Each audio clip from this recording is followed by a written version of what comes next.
Assalamualaikum warahmatullahi wabarakatuh.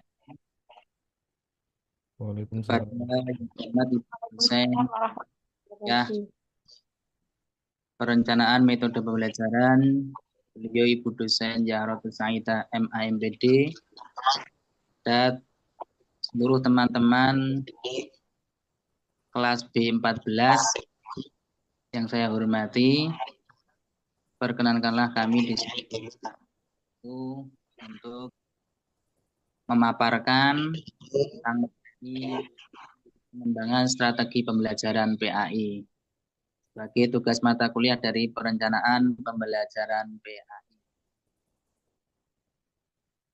Ibu dosen yang saya hormati dan teman-teman PPJ kelas B14, kami di sini dari kelompok 1 yang terdiri dari 1 Mbak Umu Maulidah Zahro, kedua saya sendiri Nur Haryati, 3 Mas Jalaluddin, keempat Mas Lutfi Aminin. Selanjutnya.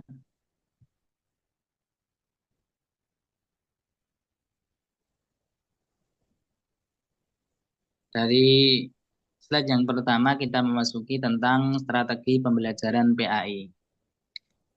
Istilah strategi berasal dari bahasa Yunani yaitu strategos yang berarti keseluruhan usaha, termasuk perencanaan, cara taktik yang digunakan oleh militer untuk mencapai kemenangan dalam peperangan. Pasar Ibu dan Simanjuntak tahun 1983. Lanjut, Mas. Kemudian kita memasuki pengertian strategi. Strategi mempunyai pengertian yaitu sebagai suatu garis besar haluan dalam bertindak untuk mencapai sasaran yang telah ditentukan. Dihubungkan dengan belajar mengajar, strategi bisa diartikan sebagai pola umum kegiatan guru dan murid dalam mewujudkan kegiatan belajar mengajar untuk mencapai tujuan yang telah digariskan. Lanjut, Mas. Pengertian strategi pembelajaran dari berbagai ahli. Pertama, menurut A. Kosna tahun 1989, bahwa secara umum menjelaskan strategi pembelajaran dapat diartikan sebagai setiap kegiatan yang dipilih, yaitu yang dapat memberikan fasilitas atau bantuan kepada peserta didik menuju tercapainya tujuan pembelajaran tertentu. Kemudian menurut Gerlach dan Eli tahun 1980, beliau menjelaskan bahwa strategi pembelajaran merupakan cara-cara yang dipilih untuk menyampaikan metode pembelajaran, merupakan cara-cara yang dipilih untuk menyampaikan metode pembelajaran dalam lingkungan pembelajaran tersebut. Kemudian menurut Dix dan Chare tahun 1990 menjelaskan bahwa strategi pembelajaran terdiri atas seluruh komponen materi pembelajaran dan prosedur atau tahapan kegiatan belajar yang digunakan oleh guru dalam rangka membantu peserta didik mencapai tujuan pembelajaran tertentu. Oke, mungkin ini yang bisa saya sampaikan. Selanjutnya bisa dilanjutkan dari teman-teman. Monggo Mas Jalal atau Mbak Maulidah Zahro. Mbak Maulida dulu, monggo. Terima kasih atas waktunya. Saya akan menjelaskan slide berikutnya yaitu tentang strategi pengelolaan pembelajaran PAI berupaya untuk menata interaksi peserta didik dengan memperhatikan 4 hal. Yaitu penjadwalan kegiatan pembelajaran yang menunjukkan tahap-tahap kegiatan yang harus ditempuh peserta didik dalam pembelajaran. Kemudian membuat catatan kemajuan belajar peserta didik melalui penilaian yang komprehensif dan berkala selama proses pembelajaran berlangsung maupun sesudahnya. Jadi ini seperti evaluasi setiap tahapan peserta didik belajar dari semester pertama, semester kedua, kemudian adanya STS, BTS. Selanjutnya yaitu mengelola motivasi peserta didik dengan menciptakan cara-cara yang mampu meningkatkan motivasi belajar peserta didik. Kemudian pengawasan belajar yang mengacu pada pemberian kebebasan untuk memilih tindakan belajar yang sesuai dengan karakteristik peserta didik. Slide selanjutnya. Tujuan dan fungsi strategi pembelajaran, yaitu bertujuan untuk meningkatkan kualitas anak didik menuju terbinanya insan yang handal dan mampu.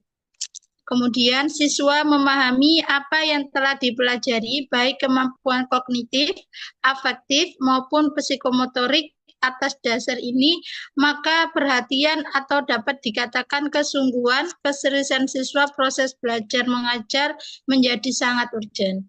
Fungsinya yaitu strategi pendidikan dalam arti mikro atau sempit adalah suatu cara atau teknik yang dapat membantu secara sadar pelaksanaan pendidikan dalam pengembangan aspek jasmani dan rohani peserta didik.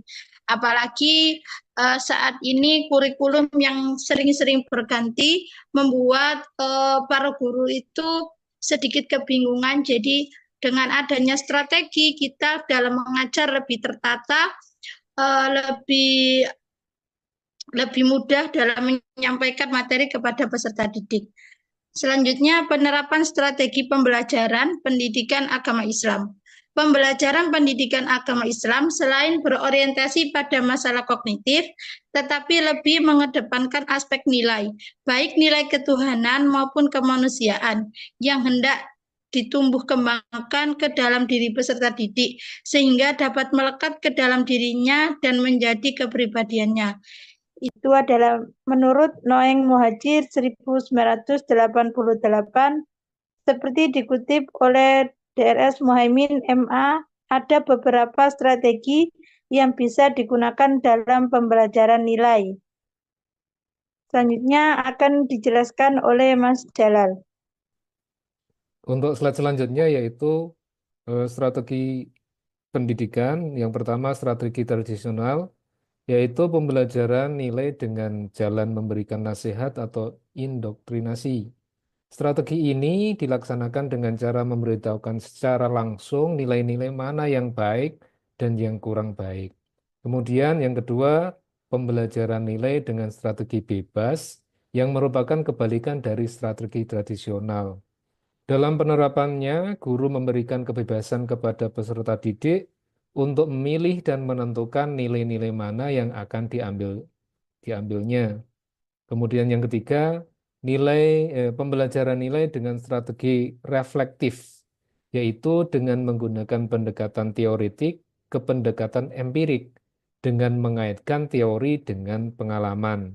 Kemudian yang keempat, pembelajaran nilai dengan strategi reflektif, yaitu dengan menggunakan pendekatan teoretik ke pendekatan empirik, dengan mengaitkan teori dengan pengalaman.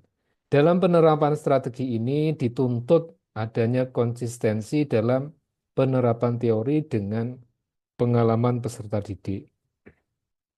Kemudian slide lanjut, media pembelajaran PAI. Alat atau media pendidikan memiliki peran yang penting dalam pengajaran khususnya dalam proses pendidikan, yaitu sebagai perantara atau alat untuk memudahkan proses belajar mengajar agar tercapai tujuan pembelajaran secara efektif dan efisien. Terkait dalam pendidikan Islam, alat atau media pendidikan Islam memiliki arti segala benda atau bentuk yang digunakan untuk mencapai tujuan pendidikan Islam. Alat ini mencakup apa saja yang dapat digunakan termasuk di dalamnya metode pendidikan Islam. Alat pendidikan Islam yaitu segala sesuatu yang dapat digunakan untuk menuntun atau membimbing anak didik atau siswa dalam masa pertumbuhannya agar kelak menjadi manusia berkepribadian muslim yang diridhoi Allah Subhanahu wa taala. Oleh karena itu, alat atau media pendidikan ini harus searah dengan Al-Quran dan As-Sunnah dan tidak boleh bertentangan dengan koridor agama Islam. Silahkan Mas Lutfi untuk memberikan kesimpulan. Oke, bismillahirrahmanirrahim. Kesimpulannya adalah pembelajaran pendidikan agama Islam sebagai salah satu mata pelajaran yang mengandung muatan ajaran-ajaran Islam dan tatanan nilai hidup dan kehidupan Islami itu perlu diupayakan melalui perencanaan pembelajaran pendidikan agama yang baik agar dapat mempengaruhi pengembangan kehidupan serta didik.